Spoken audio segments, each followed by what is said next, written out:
Heartiest congratulations to one and all who made it a happy possibility. Bringing this maiden International Management Conference 2021 to an official end, I would sincerely like to thank the back-end conference team that was constituted of the PhD students, PGP06 students, and Professor Ravish and Professor Chandan. Honorable Director Ma'am's constant motivation and the faculty's boost of morale at all times led to upkeeping of morale through the end. On this note, I would like to call upon Professor Laikuddin to say a few words to the gathering. Professor, over to you.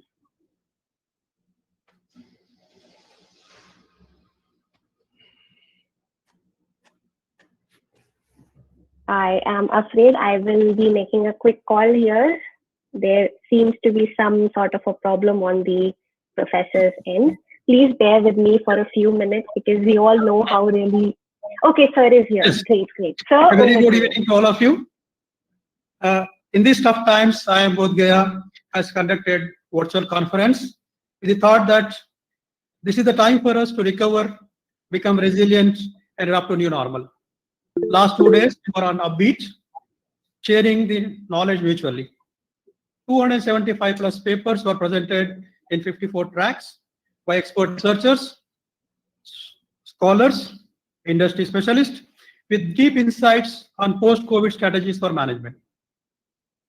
Major themes that emerged were on digitalization, online shopping, mobile marketing, reinforcing organizational values, Indian economy, post-COVID tourism, and online education, and so on. The very objective of the conference was to create a platform for researchers to share their work rather than finding a final solution to the ongoing problem. Conference has exceeded our expectations. I would like to thank all the presenters, participants, student organizers, and the people who made this event successful being with us for the last 2 days. I extend my gratitude to all these distinguished session chairs who have guided the presenters on improving their work and making their works suitable for publication. Thanks to InterScience publishers for floating a special issue for this conference.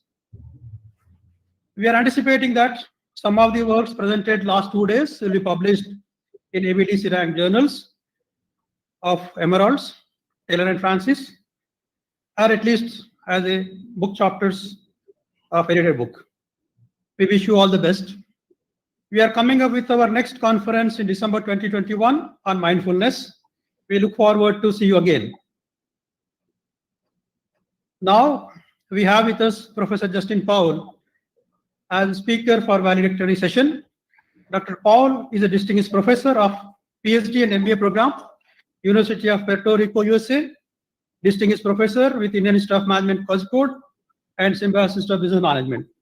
Dr. Powell introduced Mistige model to measure brand management, CPP model for internationalization, scope framework for small firms, and 7P framework for international marketing. Professor Powell is editor-in-chief of International Journal of Consumer Studies. He serves as associate editor with Journal of Business Research, European Management Journal, Journal of Strategic Management. He has edited special issues for small business economics and Journal of Promotion Management. He has served as senior and associate editor for International Journal of Emerging Markets. Now I request Professor Powell to kindly address the participants. Thank you, sir. Welcome, sir.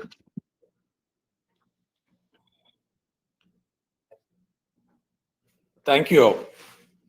Thank you, professors and director of IIM Bodh Gaya for inviting me for today's valedictory speech on this occasion of your international conference. It's an honor for me to be with you today to share some of my thoughts related to changing business environment and potential or possible ways of dealing with the crisis and post-crisis situation. The current scenario in India is bad and everybody is victim or some way or other way. This is affecting each and every Indian's life, and it is a aftermath of not taking enough precaution during last 6 months, even though people. I mean, I have to blame the governments, including the state governments and central government of India, because it is the fault of government of India. America has done a much better job. COVID is under control in America now, and India should have done a better job. So, but regardless of whatever it may be the case, we have to think about how to manage and how to overcome these challenges. And challenges are part and parcel of life. Challenges and part and parcel of business, and challenges are increasing with this kind of unexpected pandemic like COVID-19 pandemic. I would try to stick to the subject topic rather than talking about research. However, I would be happy to answer in case if some researchers or faculty members have some questions or doubts regarding research publications or anything like that in my role as editor-in-chief, because primarily I'm doing my job as editor-in-chief these days because heading a journal like International Journal of Consumer Studies with 1,800 submissions, almost 2,000 submissions a year, takes 5 times of time compared to my university professor job. My university professor job doesn't take much time, but my editor job takes 5 times more time than my university professor job. That way, I'm primarily an editor rather than a professor these days. So I would be happy to answer in case if we have any question and answer. If some time permits, you can also link with research and publications in case if you wish to do so. It can be related to COVID or it can be related to in general questions. Yeah, so this is the right time to organize a conference on post-COVID-19 strategies, and I would like to congratulate the organizers for choosing a very appropriate topic. Yeah. Very relevant, timely, and contemporary topic on COVID-19. So what I would like to share some of my thoughts and experiences in the other part of the world where I live in America. So, so you have seen COVID situation in India. I'm not sure how many of you have seen COVID situation in other parts of the world like America. America was a badly hit country 6 months ago or a year ago. So America had a tough time because of COVID-19. So almost every region in America had setback, but America has overcome COVID-19 with strict rules and advancement in vaccination and ensuring that vaccine is given to the citizens and all the people living in America and those kind of things. And I already got my 2 doses of vaccine. However, in India, people have not even received 1 dose of vaccine. So this is the situation. So what was Indian government was doing? Every Indian government, every political party in India was trying to get votes and win in the state election. That was their priority. This was not supposed to be time for their own selfish treatment. This should have been done in a better way. Everybody, 75% of people in America has already received vaccine. So this pandemic was same time in India and America. It should have been managed at the same time. But people in India are suffering and victims, and I have sympathy. And I was watching TV news. I can't say anything more than watching TV news now, because even for me, it is second time. I was supposed to travel to India in May, and I still have my ticket. I have not canceled my ticket, and I don't know what to do with my ticket. So last year also in May, I had a flight ticket and I had to cancel. So this is a situation with every Indian living abroad and every Indian living in India is suffering because of mismanagement from some authorities and some people, because in India, everything is politics, nothing beyond people's welfare is not at all a priority. So anyway, so coming to the academic subject matter of how to manage this crisis and survival and success, we have to also understand that the companies, especially small and medium scale companies, are facing serious threat, serious challenge these days. And this is a serious challenge. Like, small companies everywhere has actually suffered because of this pandemic. I tell you 1 or 2 examples.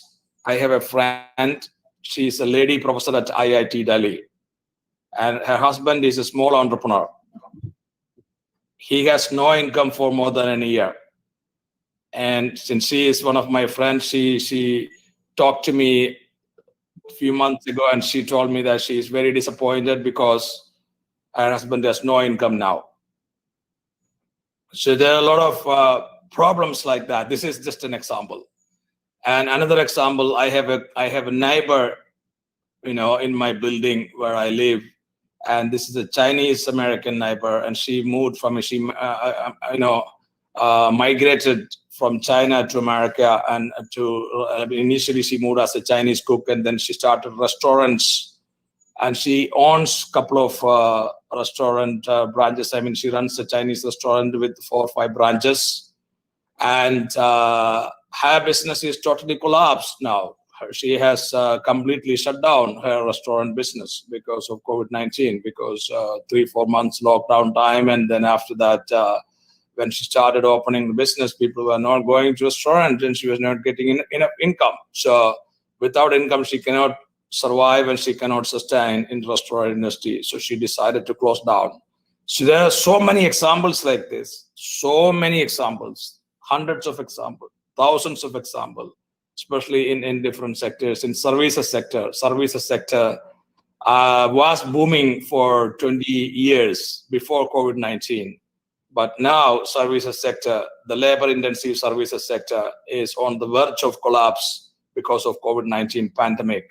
So you can see you analyze different services industries, and almost every service industry is actually these days facing a threat. And tourism-related industries, hospitality industries, hotels. I live in a location where there are at least half a dozen 5-star hotels are located just outside my building, because this is a very much tourist locations. And before COVID-19 pandemic, every day was filled with tourists in and around my building where I live. And because of beach tourism, so next to my building is a beach. So because of beach tourism, there were a lot of 5-star hotels, there were a lot of nice restaurants and everything. But last 1 year, there's no tourists. So the hotels are empty. Every hotel, so there's a Marriott hotel, Hilton hotel, all of them are empty, and they have terminated their employees. A lot of employees are laid off. A lot of only security man is standing there. So there are no people, no staff members, and no tourists, or it's completely empty these days. So this is the situation. So this is so considering all these changes, all these uncertainties created by the pandemic and its aftermath, companies will have to search for new opportunities necessary in order to survive. This is important. Yeah, keep moving my slides, because I got about 20 slides and I don't have enough time. Just keep moving the slides. Yeah. Just keep moving. Yeah, so some of the small companies, they have shut down the operations, and it's a big challenge for marketers. These days, marketing managers, they have very big challenge. Because it is difficult for them to sell anything these days, because people are abstaining from purchasing. This is because people are not sure how much income they can make now, in case if they don't have safe job. So only those who have safe jobs, they are happy. But those who don't have safe job, they are very upset now. They are very disappointed now, and they will not spend their money to buy any premium brand now. Even normal brand, they are thinking twice whether to purchase now or not, because they are not sure about their future income. Yeah, so this is uncertainty. Companies have to rethink their strategies. Every company is now working on what to do and how to do in next 5 years and next 10 years. And what I would like to present today is a framework which I developed with Dr. Eric Maas from University of Texas. Now he's joining Indiana University in the US. So this is called 7P framework, and this 7P framework, probably you can use it for any company or for preparing your business plan or marketing plan. And this will help you to revise your strategy or redefine your business plan to survive and succeed in the post-COVID-19, because we have to anticipate problems, and there are 2 types of problems in business: expected problem and unexpected problem. So social distancing, as you know, so this is another point which I would like to share today, is social distancing. Social distancing has created its own problems. Like you can see, that because of social distancing, people are these days doing a lot of online transaction. This implies that the companies focusing on online business will be winners because most customers prefer online purchase these days. Yes, so many companies, those who have moved to online business, they are surviving. So digital business is more important in case if you have a business and you are not moved to digital business, it is high time that you think about doing your business in a digital way. And tourism and travel sector will incur huge loss for next 2 years. This includes travel agencies, monuments, restaurants, and hotels located in tourist locations everywhere in the world, in each and every country. Yeah, so like there is something called Hard Rock Cafe in America. Hard Rock Cafe is a very famous bar, actually. So its name is cafe, but it's a bar. So I mean, all the young boys and girls like to go to Hard Rock Cafe because it's a nice hangout place. They can have beer or wine or whatever they want, and they have also some eatables and yeah. So the 4 blocks from my building, there was a Hard Rock Cafe. Hard Rock Cafe was very popular. It was just next to Marriott Hotel. And before the pandemic, this Hard Rock Cafe used to get hundreds of people on Friday, Thursday, Friday, and Saturday. So it is always packed, and it is very popular. And because of lockdown and COVID-19 pandemic, Hard Rock Cafe has not yet opened after the lockdown. It was so popular, and they simply decided to shut down their business. So it was so popular. It was very, very, sought after cafe or sought after bar by young people, and boys and girls used to go there for party and enjoy and evening time and hangout time, all those kind of things. But it is closed down. So there are a lot of other examples also in similar way. So. Yeah, so some challenges and opportunities and some changes these days. Artificial intelligence is getting more and more important these days. Robots are getting more and more importance. My experience with the robots is goes back to 2010. In 2010, when I lived in Japan, I went to see how Toyota is manufacturing their cars in Toyota's factory. And Toyota, I found that the Toyota is using robots to pick up nuts and bolts from one machine and one chain, and then fix in the other one. And they are handling robots in a very scientific way and very quick way. This was 11 years ago. So that time I wondered, why can't each and every other company think about robots? So I didn't know about the cost and benefit of all those kind of things minutely. But nowadays, so with the pandemic, robots and chatbots and all those are getting more and more importance. An hourly wage rate system, this is another thing. Like companies and organizations, employers, they were recruiting people with monthly salary and yearly salary. But nowadays, hourly salary, or in the days to come, next 5 years, yearly salary will get hourly salary will get more importance. Employers will start negotiating when they hire. Can I pay you on hourly basis? Whatever number of hours you work in a week, I will pay you looking at that instead of monthly protected salary. This is going to be another paradigm shift because of COVID-19, because companies are facing uncertainty, so they will not offer many 100% secured job to the people. So they will think about hourly wage rate system. So those kind of changes. And you can also see that these days, many movie theaters, people are not going, they are facing challenges. Education institutions are facing challenges because of social distancing guidelines. And this is all serious challenges. And the Chinese restaurant owner I was talking about, I have mentioned in my PowerPoint also.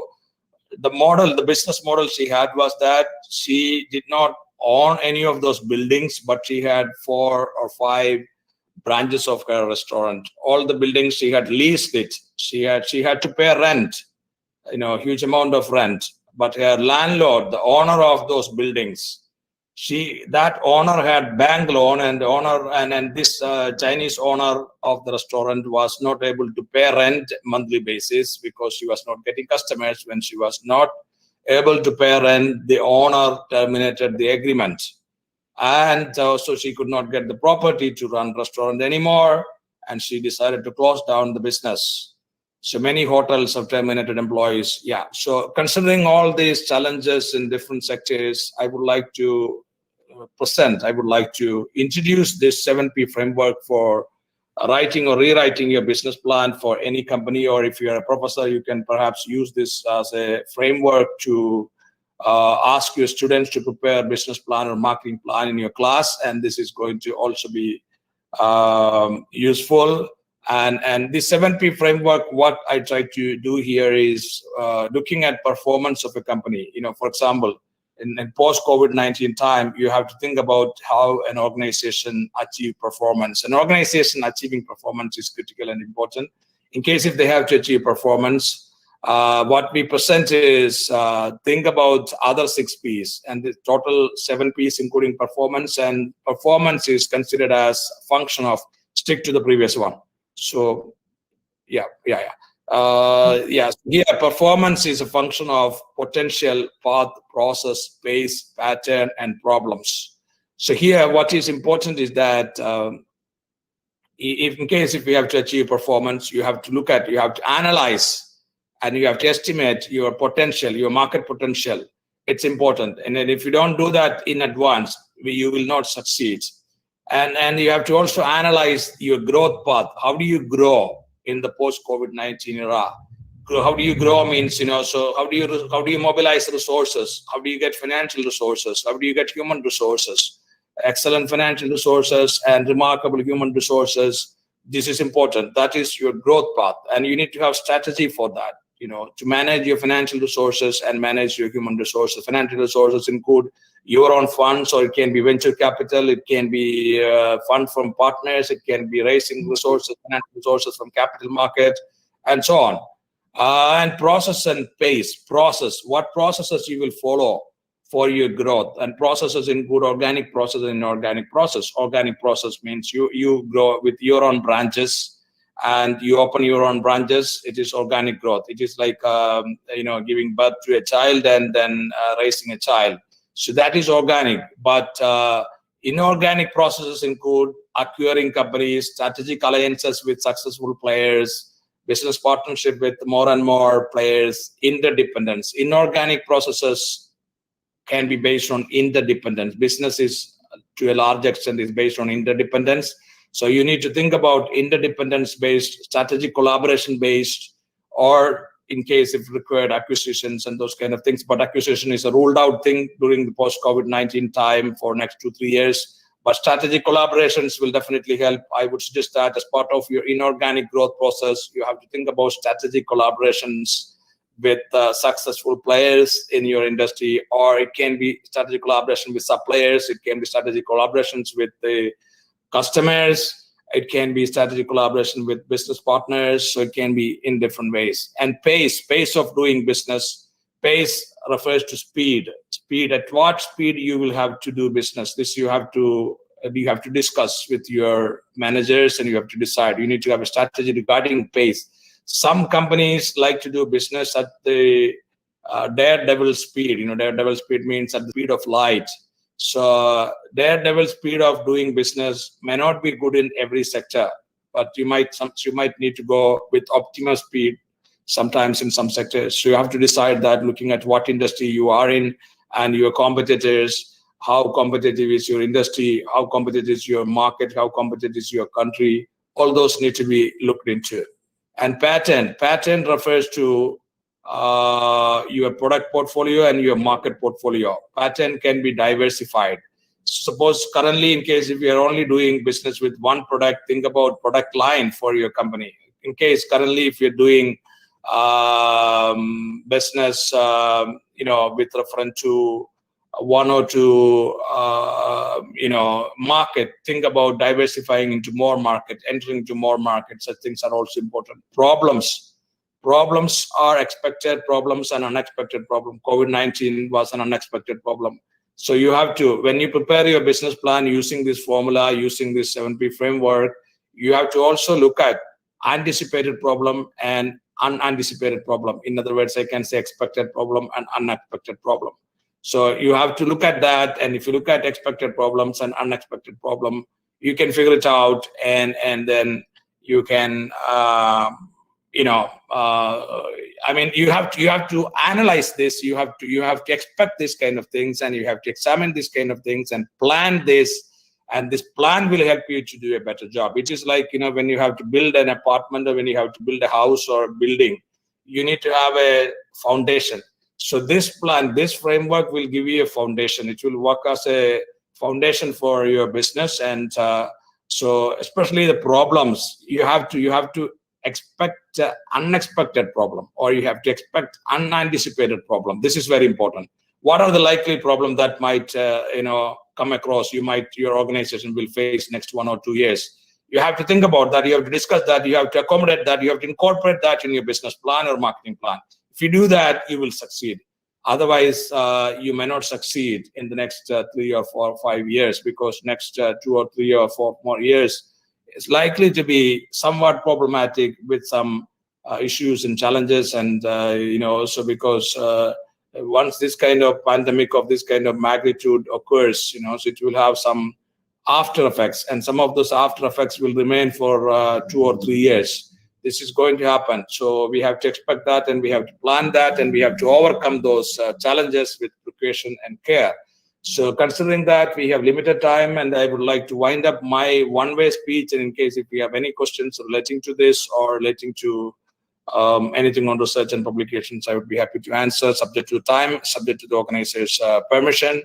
And in case if we want to read this article on 7P framework, it was published as Towards 7P framework for international marketing. The title of the article, if it says Towards a 7P framework for international marketing, even though it was originally published for international marketing purpose, now I find that this is useful for every organization, not only for international marketing, but also for marketing success in every country or every state, every region in the context of COVID-19. Thank you very much.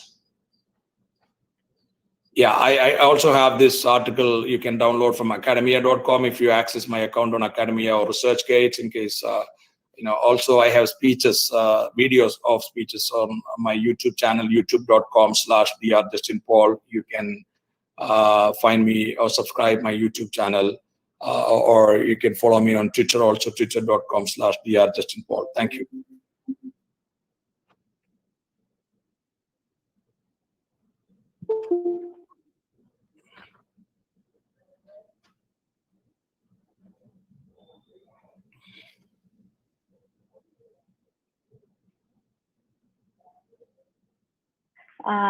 Thank you so much, Paul, sir. Definitely, that was an intriguing and a very sort of crucial presentation for all of us present here. And we hope that we can host you again in near future. As sir already mentioned, we are going to have a mindfulness conference in like December. So we hope to see you again soon in that conference. Right. Okay. The conference has definitely seen a stunning closing with such a fine personality pumping adrenaline for an even successful and make us next time. As we meet the end of the conference today, I would like to call upon Professor Soumyajyoti to deliver the final vote of thanks. Soumyajyoti, sir. Thank you, Ayushi. Hope I'm audible. To begin with, that was a very, very engaging talk on the disruption which has happened in the aftermath of COVID-19 around economies and the markets, and how markets are planning to cope up with the situation, and how they can strategize their way forward. Thank you, Ayushi, for giving me this opportunity to propose the vote of thanks. Ladies and gentlemen, the two-day International Management Conference is finally drawing to a close. An event of this magnitude is impossible to conceive and implement without the continual hard work and certain individuals and teams. It is thus fitting and customary that on behalf of the Indian Institute of Management, Bodh Gaya, I take this opportunity to propose the vote of thanks to those who have directly and indirectly contributed to this most successful maiden venture of our institute. At the outset, I sincerely thank the patron of our conference, Dr. Vinita Sahai, Director, IIM Bodh, without whose constant inspiration and guidance, this conference could not have become a reality. I also express my sincerest gratitude to Professor Mohammad Laikuddin, the chairman of the conference, Professor Chandan Prasad, and Professor Ravish Kumar, the conveners of the conference. We had the privilege of having a great advisory committee. I sincerely thank Dr. Arun Elias and Dr. Aviral Tiwari for providing their extremely valuable advice whenever we sought it.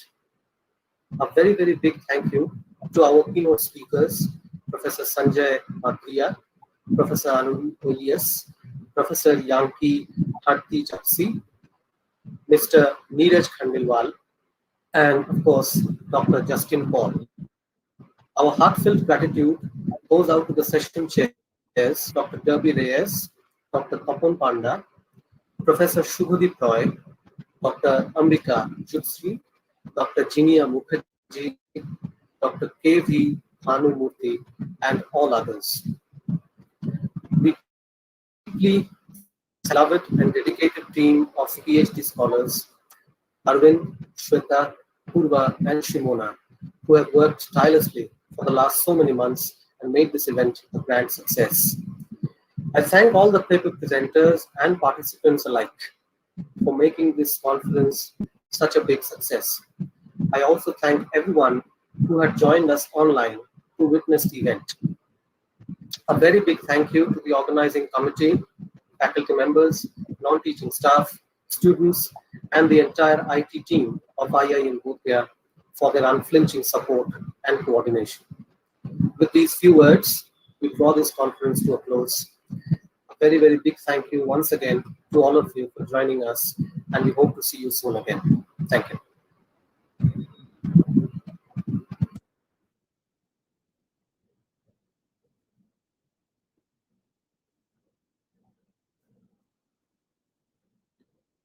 Thank you so much, sir. Thank you, sir. Thank you. Thank you so much, sir. Thank you.